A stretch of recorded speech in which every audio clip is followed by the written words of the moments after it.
Good evening. Good evening. As a little girl, I anxiously waited to watch my father tie his long, unshorn hair into a camouflage-colored turban every morning. One day I asked him, as he was tying it on before heading to work at the United States Army, "What's the point of tying it if you're just going to take it off again?" He decided to tell me of a time, 500 years ago in India, a society where women were less than human, where the caste system was the law of the land, the persecution of religious communities the norm. During this time, the majority of people in India, and even today, composed of the lower castes, and only the royalty wore turbans.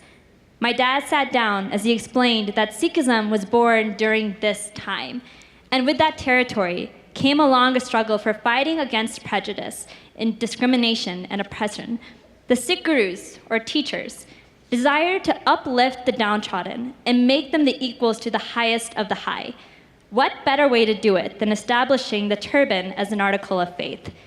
Upon establishing the turban as a vital part of the Sikh identity, our 10th Guru, Guru Gobind Singh Ji, said, "My Sikh will be recognized amongst millions."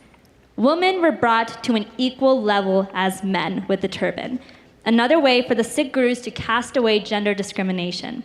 As a little girl, I left that conversation feeling blessed that I was born into a faith that demanded justice, even if it meant dealing with hardship. When I was in first grade, everything I thought of went up in flames on September 11th, 2001. I saw my Sikh friends begin to remove that turban they once wore with courage. I heard my brother telling me stories as he walked the streets of New York of people yelling racial slurs at him. I was so ashamed to turn on the TV and just watch the news. At one of my local Sikh services, as we were singing a religious hymn, "Na daron arasyon jab jaye laro, nisache kare apni jeet karo," I wondered, what did that mean? The translation was, "May I not fear when I fight with the foes, because with faith and fortitude, may I attain victory." It was at this time I realized in those battles of life, the turban is what serves as our shield. The long fight ahead for my Sikh community is one of increasing education of my faith. My hope is for one day, whenever someone sees an individual who looks like my brother or my father, both who wear turbans, they don't see something they fear. They see an article of faith that embodies discipline, fighting for freedom for all, and most importantly, love. My dad always reminded me that when he's in a crowd of millions, he wants people to spot that turban and see it as a beacon of hope, knowing that it would provide a sense of peace and safe harbor. In a world that is dualistically divided, my religion versus your religion, us versus them, you versus me, we have lost our essence as human beings, beings that love, care, and grow from one another, beings that at the end of the day are all on our unique path to finding something greater than we can imagine, and that is what is beautiful. I am humbled to have been able to speak before you all today. To me, we are all Sikhs because we are all learners. Because of this event, we are all united as one. We asked questions, we discussed, and we joined side by side. Maybe Lion King had it right when Simba sang, "We will stand by your side, filled with hope and filled with pride. We are more than we are one." Thank you.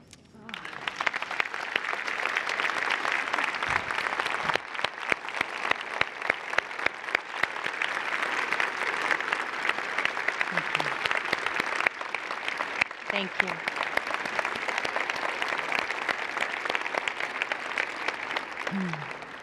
Beautiful, Naureen. Thank you. When we discussed this, we decided that one of the things that was so very important was to demystify the turban. Thank you so much for bringing that in. And we also decided that we were going to have an opportunity to have two of our volunteers actually have turbans tied on their head, which we will have later as well, but so that you can all see this process. So with that, we have two of our beautiful practitioner, Faith Cole, and my uncle, Ken Nakamura, have volunteered. Thank you.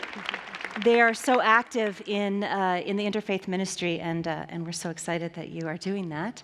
And the two members we have from the Sikh faith are Devinder Singh Sandhu and Kanwar Singh Sandhu. Please. Sat Sri Akal. Good to see you. Sat Sri Akal. Thank you. Now, Faith had a wonderful question, and I wanted to give her an opportunity to ask that here.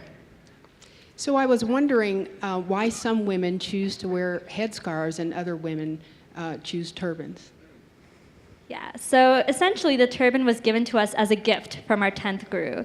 And typically in the olden days, women already used to cover their hair with something called like a chunni or a scarf.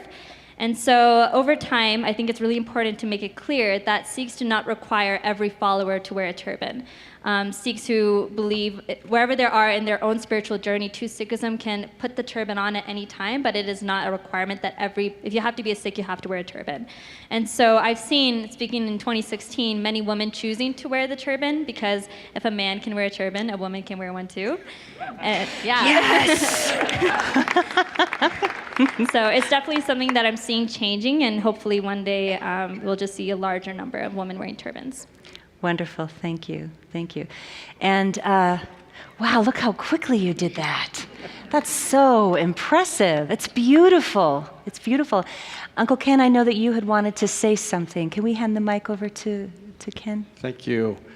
Yes, after hearing your remarks about the history and the meaning of the turban, I just want to say that I feel immense gratitude to you for allowing me to experience this wonderful spiritual practice of your great faith.